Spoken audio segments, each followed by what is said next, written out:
Welcome back to my series of lectures on stellar evolution. This is lecture number 2 in the series. I am Professor K.M. Raghavendran, Department of Physics, MES College of Arts, Commerce and Science, Malleshwaram.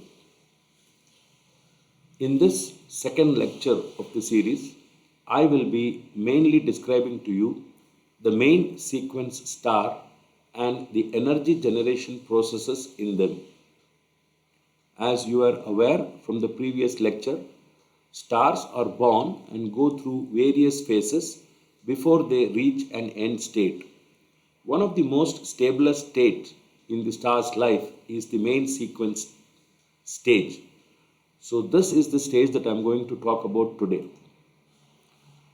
Now, before we really get into the main sequence stage and see what is its characteristics, what are its properties, and so on, let's have a quick recap of lecture number 1.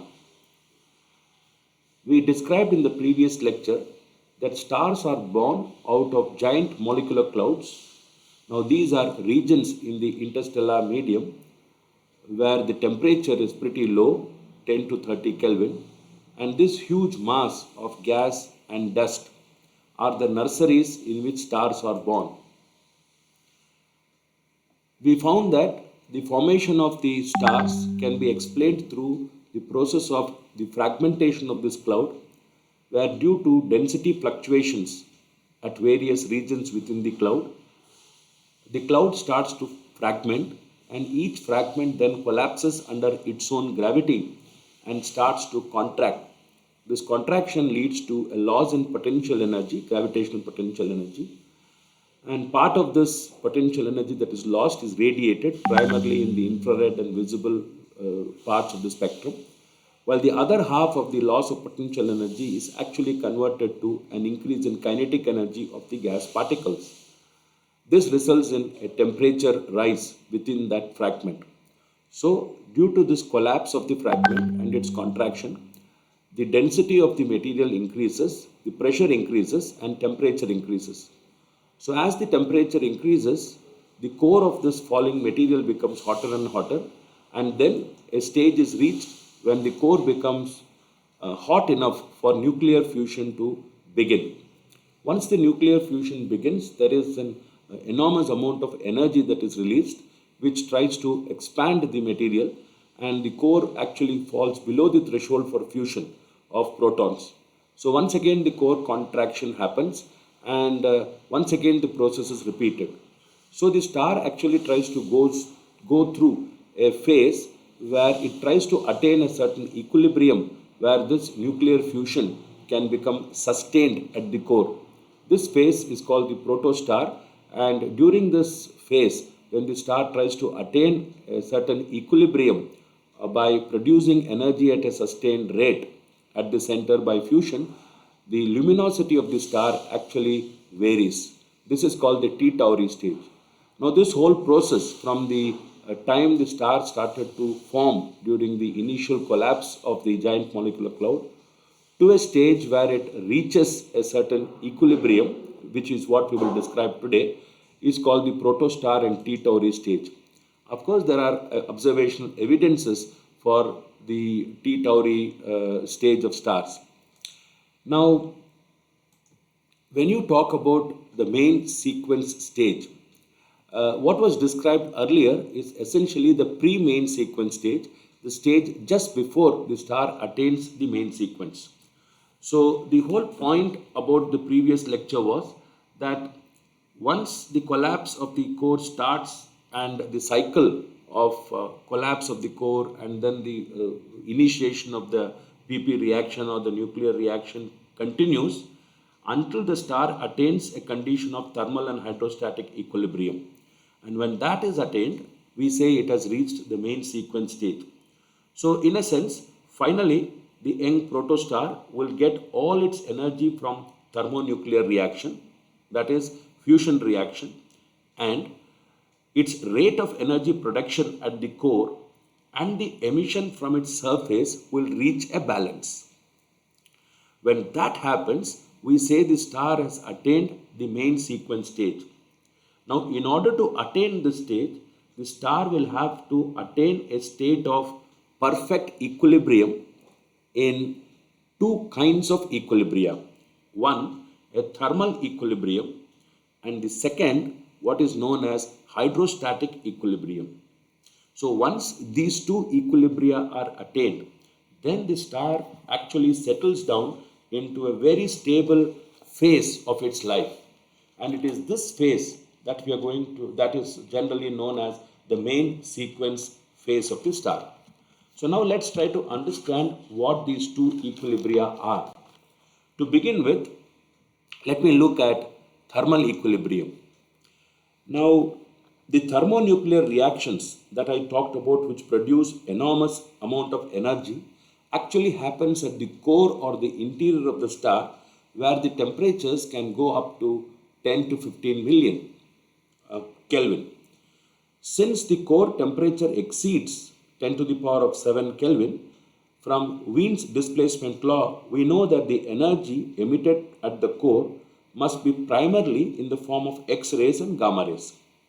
Now this energy has to be transported to the surface, and the transport requires a certain mechanism. Generally, there are two important processes that enables this flow of energy from the core to the surface. One is the radiative process, where successively the photons emitted at the core are absorbed and re-emitted, so that in this process there is no mass motion involved. The other is a convective process, that is cyclic mass motion, similar to the motion of liquid molecules when heated.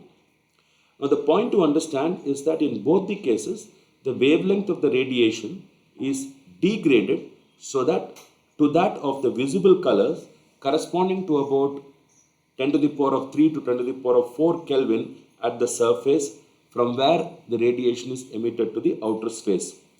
So the point is that the temperature in the core is of the order of few million Kelvin, while on the surface the temperature is a few thousand Kelvin. Now this temperature gradient, the high temperature at the core, progressively temperature decreasing and having a much lower temperature at the surface, which is called a temperature gradient, has to be established in order to enable the flow of energy from the core, where it's produced, to the surface, from where it can be radiated to outer space. Now, in order to attain this temperature gradient, it will take several millions of years, and it is this constant temperature gradient that is established, which is referred to as thermal equilibrium. Here I would like to mention a point that normally when we talk of thermal equilibrium, we refer to a system which has constant temperature throughout the volume. In the context of star and in the context of main sequence star, the phrase thermal equilibrium refers to the establishment of a temperature gradient, a negative temperature gradient from the core to the surface, and the establishment of this temperature gradient takes several million years. And when that happens, the protostar would have actually gone into the main sequence stage. So in order to establish this temperature gradient, it is also necessary that there is a certain balance between the rate at which energy is produced at the core and the rate at which it is emitted from the surface. So when this energy generation rate balances the star's luminosity, that is the rate at which energy is emitted from the surface, then we say a thermal equilibrium is set up throughout the star with the establishment of a suitable temperature gradient to enable the outward flow of energy. This temperature gradient, which is basically the rate of decrease of temperature per unit distance, is generally constant, and the value of this gradient is very small. For a star that is modeled on the linear star model, a linear star model is a simple model for a star where we assume that at the core the parameters like temperature, pressure, density, etc. are maximum, while on the surface it is zero. Using this simple model, one can get a very simple expression for temperature gradient. Of course, stellar modeling is a discipline in itself, or rather a study in itself, and several different models can be used in order to arrive at a proper temperature gradient which will enable the flow of energy. Now, according to the linear stellar model, which we have all learned, the temperature gradient can be calculated as follows. We know that according to the linear star model, the temperature at any distance small r from the center of the star is given by this expression Tc, where Tc is the core temperature or central temperature, times 1 minus small r by capital R, where small r is the distance at which from the center at which we are measuring this temperature Tr, and capital R is the radius of the star. So this is the way in which the temperature varies as a function of distance from the center of the star to the surface. It's elementary to see that when I substitute small r equal to capital R, you get the temperature on the surface, which is supposed to be 0 according to this model. And when I substitute small r equal to 0, right, I am at the core, which gives me T of 0, that is T at the center, which is Tc. So differentiating this T of small r with respect to r, I realize that dt by dr is nothing but minus Tc by r. So this you can see is a constant temperature gradient, and the minus sign indicates that temperature falls from the center to the surface. Tc is of course the core temperature and r is the radius of the star. Now suppose I use this to find out the temperature gradient for, let us say, the star like our sun. The sun's central temperature is about 15 million Kelvin as is shown here, and the radius of the sun is 7 into 10 power 8 meter. So this yields a temperature gradient of minus 0.021 Kelvin per meter. What this means is, from the center to the surface, when an observer moves, for every meter that he covers towards the surface, the temperature falls by around 0.021 Kelvin. As you can see, this is a very small temperature gradient. But the important point is, it would be same at every point within the star. And this constant temperature gradient is what enables the flow of energy from the core to the surface. So once this thermal equilibrium is established, then you have a constant outflow of energy from the star's surface. Now these equations of thermal equilibrium, which is basically an equation for temperature gradient, and you will see the next equation, which is called hydrostatic equilibrium, are extensively used to understand the structure of a star. In fact, the structure of a star is said to be determined when the pressure, density, temperature, etc. are known throughout the star, and also when we completely understand the energy transfer mechanism in each region of the star. Like has been shown in this figure, there are several regions within the star where you have energy transport by radiation, by convection, etc. And these are called as convective zones, radiative zones, and so on and so forth. Of course, these equations of stellar structure will also enable us to estimate the central values of pressure, temperature, density, etc. The whole point about stellar modeling is that the values that we estimate from these theoretical models must match with the observed characteristic of the star, such as its luminosity, its mass, surface temperature, and so on. So the next particular equilibrium that a star must really reach in order to come to what is called the main sequence stage is the hydrostatic equilibrium. Now what really is the hydrostatic equilibrium? By now you would have realized that the whole life of a star is a conflict between two forces. The force of gravity, which tries to compress the stellar material, and the force that arises due to gas and radiation pressure, which is created due to the energy generation of the core, which has an effect of pushing the stellar material outward. So there is this conflict between gravity on the one hand, which is trying to compress the stellar material, and the gas and radiation pressure, which is trying to push the stellar material apart. Now this balance, once a balance is reached between these two forces, the gravitational force which tries to compress the material and the force that arises due to gas pressure and radiation pressure which tries to push the material apart, once a balance is reached between these two, we say the star has reached a state of hydrostatic equilibrium. and this balance must be reached at every point within the star.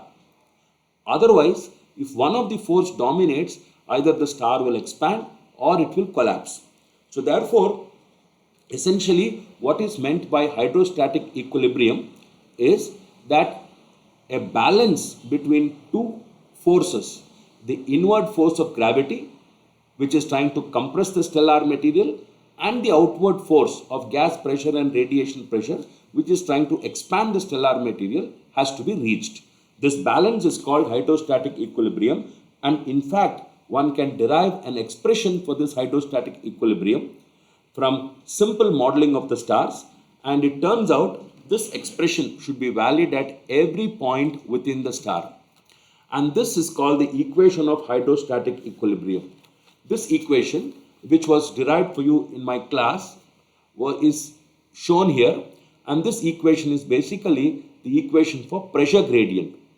The previous equation for thermal equilibrium was essentially for temperature gradient, and this is for pressure gradient. So once the balance of gas pressure, gas and radiation pressure against gravity has been established at each and every point within the star, we will find that at each and every point in the star, this equation is satisfied.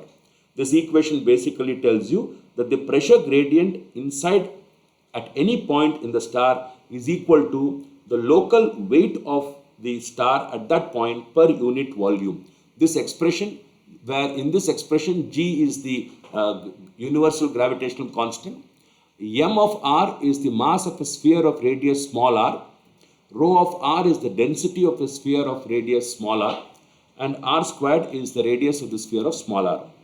Now, to once again make you understand this equation is derived under the presumption that if you are at the center, and from the center if you move away, say to a distance small r, and if you imagine a small shell of thickness dr at a distance small r from this center, then on that shell these two forces must balance. The force of gravity, which is trying to compress that shell inward, and the force of gas pressure and radiation pressure, which is coming from the inside of the shell where the energy is produced, to push the shell apart. So this equation is supposed to be valid at every point small r within the shell. It turns out that capital G into mass of that sphere of radius small r and density of that sphere small r divided by r squared is nothing but the weight of that sphere per unit volume. Now, if this equation is rigorously satisfied at each and every point within the star, then the star will be in perfect state of hydrostatic equilibrium. And it is essential that in the main sequence stage, this equation is to be satisfied at each and every point within the star. So, in order to establish this equilibrium and the previously mentioned thermal equilibrium, the star has to struggle through several million years of the T Tauri and the protostar phase, and then finally when this is established, you have a state of a star where energy is produced at some constant rate depending on the fuel that is there. Fuel is basically hydrogen in the core of the star, and energy is also flowing out from the core to the surface, and most importantly, the star is radiating energy at a constant rate from the surface. So that is the main sequence stage. Now, once we have understood how the star arrives at the main sequence stage, let us actually look at what would be the position of the star in the HR diagram in the main sequence stage. Now, in the few classes earlier to this, I had described to you a very important chart called the Hertzsprung-Russell diagram. This is a graph where we plot the magnitude of a star, absolute magnitude, or its equivalent, the luminosity of the star on the y-axis, and we plot the surface temperature of the star on the x-axis, or equivalently the stellar class. Of course, you might have noted in the graph that the temperature is plotted with the maximum temperature at the origin and the minimum temperature as you move away from the origin. And we already discussed the various spectral classes of the star called as O class star, B class, A class, etc. The spectral classification depends on the spectrum that you see of a star, and the spectrum basically is decided by the surface temperature of the star. So in the context of what I am talking today, if you look at this diagram, which is a collection of points and each point represents a star in terms of its luminosity and surface temperature, you will notice that the HR diagram has almost 90% of the stars are in this band, which actually comes from the top left hand corner to this bottom right hand corner. All the stars in this band are basically the main sequence stars. So once a star has reached the main sequence stage, in the HR diagram, it will find a place somewhere in this band. This is called the main sequence band. In this main sequence band, each and every star is in its main sequence stage, obeying those two conditions of equilibrium that I mentioned earlier. Now the question that one has to ask is, we will not worry so much about the giants, supergiants, etc. in this diagram, which is a matter for my next lecture. So the question we have to ask is, when a star becomes a main sequence stage, how is it that some main sequence stage stars are extremely hot, as you can see here? They have temperatures ranging from 25 to 30,000 Kelvin. And in fact, they are very bright as well. As you can see, the luminosity goes to almost 10,000 times the sun's luminosity. While there are other stars whose luminosity is very small, very faint, in fact, in a manner of speaking, and whose surface temperatures are also very small. So what is it that really determines the position of a star in the main sequence? The answer is mass. It is the mass of the star that determines where the star would lie in the main sequence. Now, this is extremely important for us to understand the future development or the future evolution of the star. As the star evolves from this position in the main sequence, it would follow a track to the next stage of its evolution. Now, among other things, other than the fact that the stars in this main sequence band are extremely stable, they also produce energy by fusion. We will look at the characteristic features of all these main sequence stars in the next slide. There is one thing I would like to mention here. Stars which are extremely large when they begin their life as a main sequence are the stars which are going to be very bright and very massive and have large surface temperature. And these are the stars that are the so-called O class and B class stars. Stars which have less mass are less bright, less massive, and much cooler on the surface, and they are the K class and M class stars. There is another important point here. When the mass of the star is very large, obviously the gravity will also be extremely large.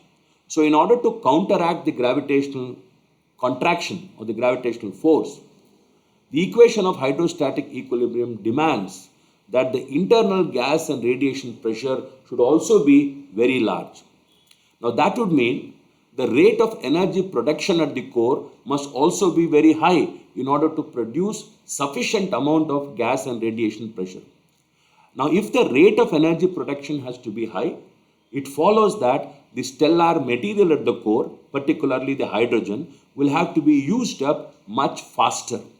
So these more massive stars use up the stellar core hydrogen in the fusion reaction much more rapidly in order to generate sufficient amount of pressure to counteract the mass gravity of the star due to the large mass. The end result therefore is the fuel exhausts much quicker than the low mass stars, and therefore these O class and B class stars, which are very massive, which are very bright and have high surface temperatures, in fact that is why they look much brighter also, because a larger amount of energy being produced, luminosity being brighter, will actually move away from the main sequence stage much more faster than the low mass stars. The lifetime of these stars in the main sequence actually is a function of luminosity, and we will also, and mass. We will see that the stars which are much brighter and hotter and massive in the main sequence will actually move away from the main sequence much quickly. In fact, their lifetime can be of the order of few millions of years. Well, as you come to the low mass star, the gravitational force proportionately is much lesser because the mass is relatively much less. Therefore, you do not require as much gas pressure and radiation pressure to counteract this gravity as one would require in the high mass stars. As a result, the rate of energy production is much smaller. And because the rate of energy production is smaller, the hydrogen which is there inside, even though the hydrogen content is much lesser than what you would have had here, the rate at which that hydrogen is used up in the thermonuclear reaction is much smaller. As a result, the amount of fuel, which is hydrogen, which is there inside these stars, will last much longer. And these stars will actually live for several billions of years. Incidentally, the sun in our solar system is a G-class star. Its surface temperature is of the order of 5,500 to 6,000 Kelvin. And its luminosity is taken as a standard as 1 unit in this particular diagram. And sun's lifespan is going to be roughly around 9 to 10 billion years. We now know that the sun has already lived for around 4.5 billion years, and the current estimate of the sun's hydrogen content tells us that the sun is definitely going to live for another 4 to 4.5 billion years. So you can see the scale of life of these main sequence stars.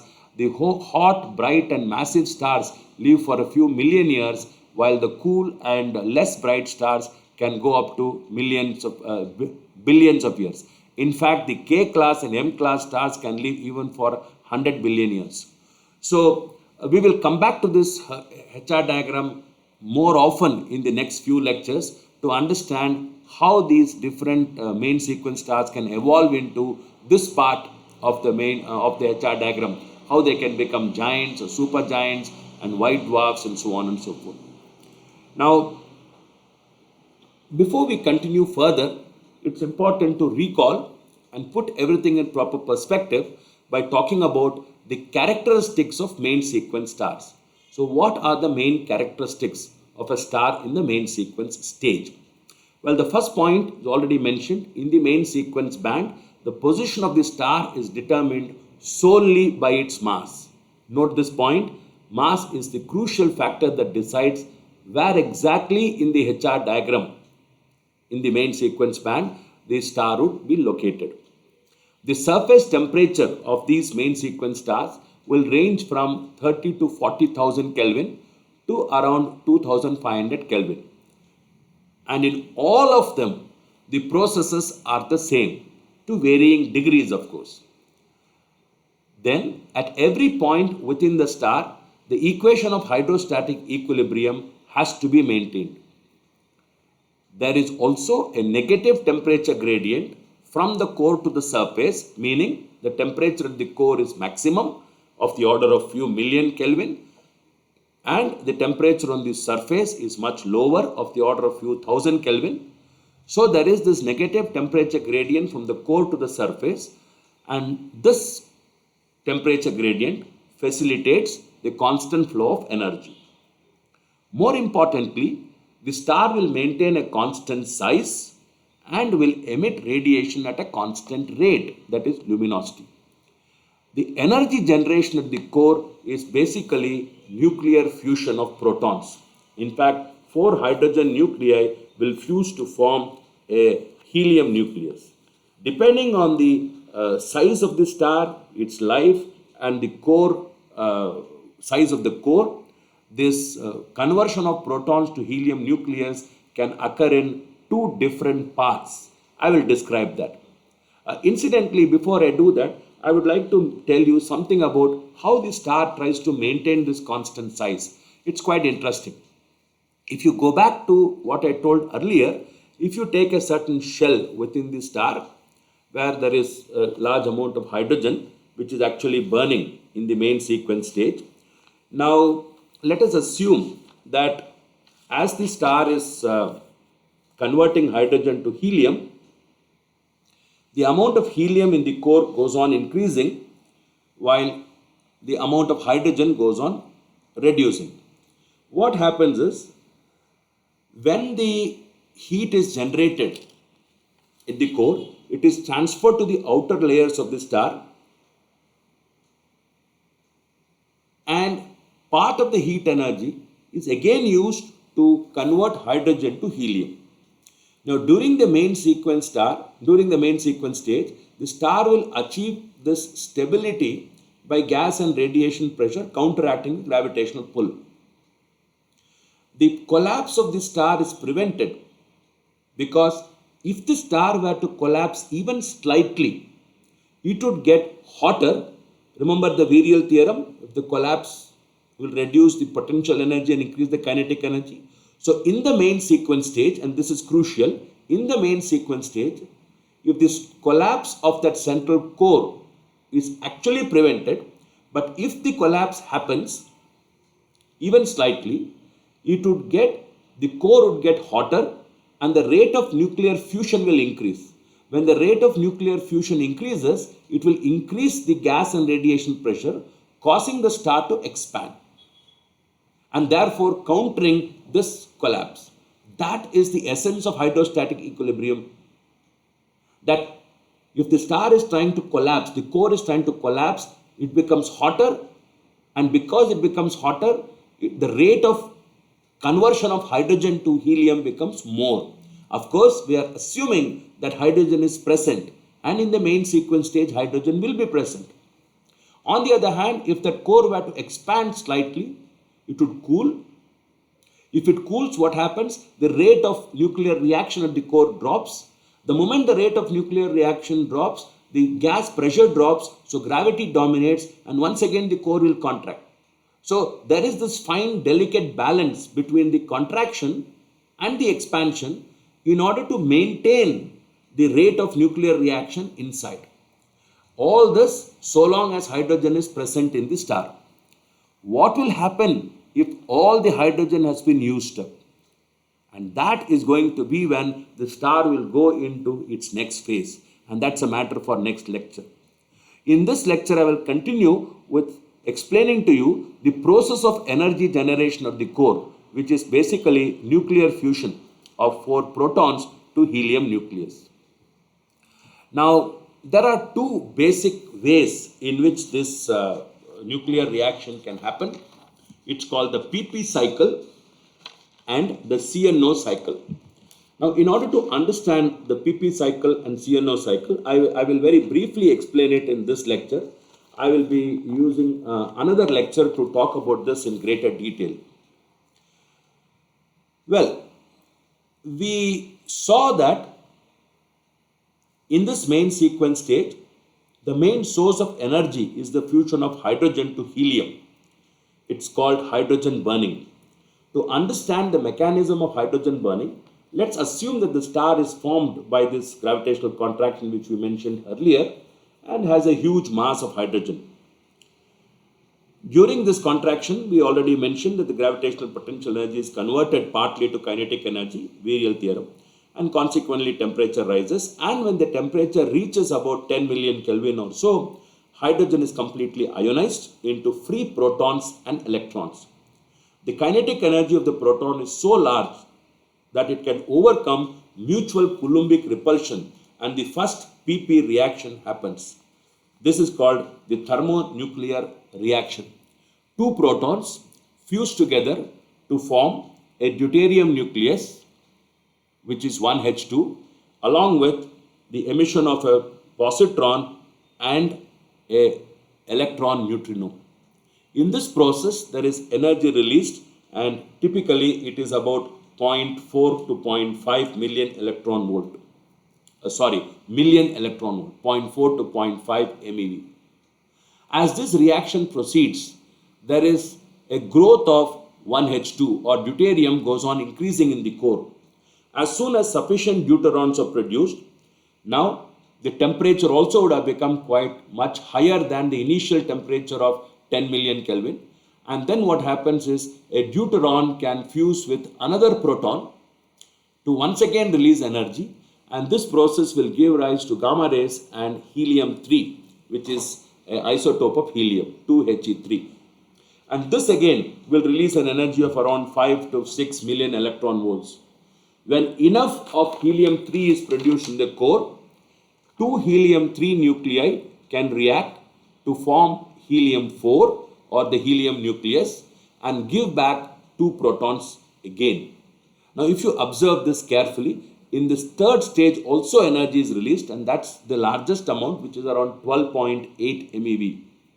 So the overall effect of these above reactions, which is called the PP chain, is the fusion of four protons to form one helium nucleus, two positrons, two neutrinos, and a total energy of around 25 million electron volts. Why we say four protons are used to form helium?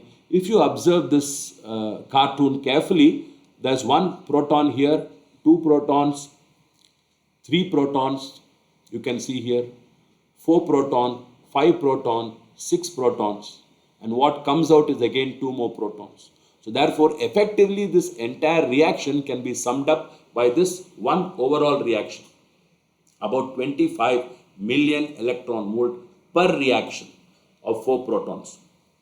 This series of reactions are believed to be the main source of energy, particularly in stars like the Sun and other main sequence stars whose masses range typically from 1.5 solar masses to say a maximum of 2 solar masses during the entire main sequence stage of their existence.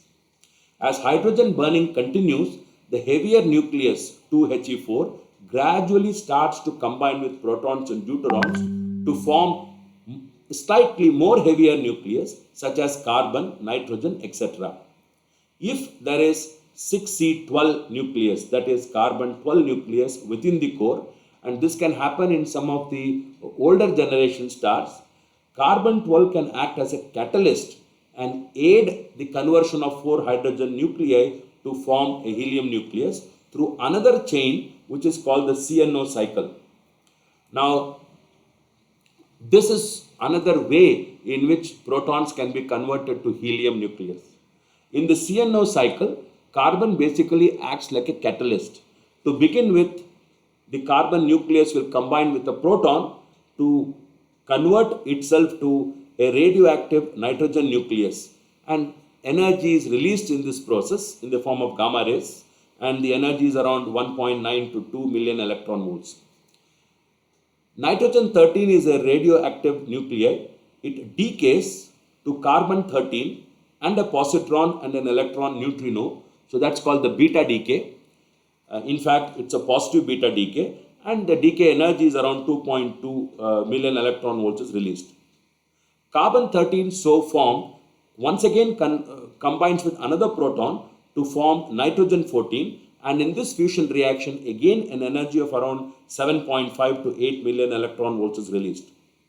Now this nitrogen 14 combines with another proton to form oxygen 15, and oxygen 15 is again a radioisotope of oxygen, and this fusion reaction yields around 7 million electron volts.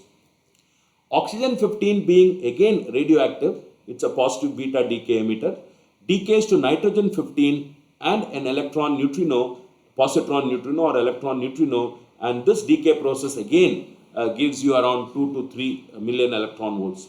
Finally, nitrogen 15 combines with yet another proton, the fourth proton in the chain, to give back carbon 12 and the helium 4 nucleus. So effectively what has happened, if you write down these equations step by step, you will realize that 4 protons would have been consumed in this reaction and helium nucleus would have been produced. Carbon, which started the reaction, would come back at the end of the reaction. The overall reaction could be summed up as follows, that carbon 12 acting like a catalyst enables 4 protons to combine to form helium nucleus. Like any catalytic reaction, the catalytic only aids the reaction and does not actually is consumed. The average energy in this entire cycle is again of the order of 25 million electron volts. Now, it is to be understood that the second and fifth reaction, the ones where the decays are taking place, are slow. just as the first PP reaction is also slow because these involve the changes in electric charge. The CNO cycle has other alternatives besides the one that I have shown here. The point is that the CNO chain requires a much higher operating temperature, say 20 million Kelvin or even 25 million Kelvin, than the PP chain. And hence, this is more likely to occur in more massive stars, the ones which are in the O class, O class and B class and so on. These reactions also take a much longer time, 1,000 million years, so on. While they are going on, the star will observe this lifetime. So it is to be really understood that in this main sequence stage of the star is in hydrostatic equilibrium for an extremely long time, far longer time than the gravitational contraction lifetime, which is another concept I will explain in the next lecture, much greater than the gravitational contraction lifetime. So during this entire main sequence stage of the star, these reactions, nuclear fusion reactions, are the ones that power the star. Okay. So we have really come a long way from a slow gravitational contraction of a giant molecular cloud. The star now is in the prime of its youth, in a manner of speaking, brightly burning, emitting copious amounts of energy, and looking spectacular in all sense of the word. So with this, I really end lecture number 2. In a nutshell, what we have spoken today is the following. What I have explained to you is basically that after the proto-star stage, the star reaches what is called main sequence stage. And in this main sequence stage, the star has two important equilibrium. One is that there is a thermal equilibrium established within the star. The equilibrium here meaning the establishment of a temperature gradient with a high temperature at the core and low temperature at the surface, facilitating the outward flow of energy from the core to the surface. Along the way, we also kind of refer to the fact that the energy that is produced in the core will normally be in the form of gamma rays and X-rays. They will be degraded to much larger wavelengths of infrared, visible, ultraviolet, etc. on the surface. There are several different processes that enable this outward flow. But the crucial point is the establishment of a constant temperature gradient. The second equilibrium that the main sequence star maintains throughout its lifetime is the hydrostatic equilibrium, where at every point within the star, the internal force that tries to push the material apart coming from gas and radiation pressure is counteracted by gravity, which tries to compress the stellar material. And this equilibrium, both hydrostatic and thermal equilibrium, will last so long as the core has enough fuel to burn. The fuel we are referring to here is the hydrogen nuclei. So in the main sequence stage, the power of the star, or rather the energy of the star, comes from nuclear fusion reaction. Essentially, the reaction that converts 4 protons to a helium nucleus. We also mentioned the fact that depending on the size of the star and the age of the star, these reactions can either go through the PP cycle as well as the CNO cycle. In fact, the more crucial factor to decide which cycle is the central temperature. Typically in stars whose core temperatures are less than 20 million Kelvin, 15 to 20 million maximum, you find the PP cycle dominating, while in older stars and temperatures of the core going above 20 million Kelvin, you can also have the CNO cycles. So now the moot question is going to be, well, once all the hydrogen in the so-called core region, by the way, what is this core? The core I am referring to generally could be, as a rule of thumb, thought of as a sphere of radius about 10% of the total radius of the star. That is where all the action is. Because remember, because of the temperature gradient, the entire star will not have the temperature of million Kelvin. So fusion cannot be occurring everywhere in the star. Fusion will only occur in that region where the temperature is above the threshold required for fusion reaction. And that region would be typically around 10% of the total radius of the star. So within that sphere of radius, say 0.1 capital R, where R is the radius of the sphere, radius of the star, is where all the action is. So once all the hydrogen in that particular core is exhausted, what next? Because that core will have only helium. And obviously, to fuse helium, you require a much larger core temperature than what is existing in the core.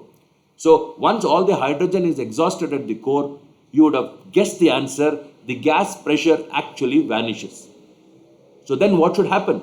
Hydrostatic equilibrium demands that gravity will once again dominate and start compressing the core. What happens next? Well, wait for my next lecture. Thank you very much.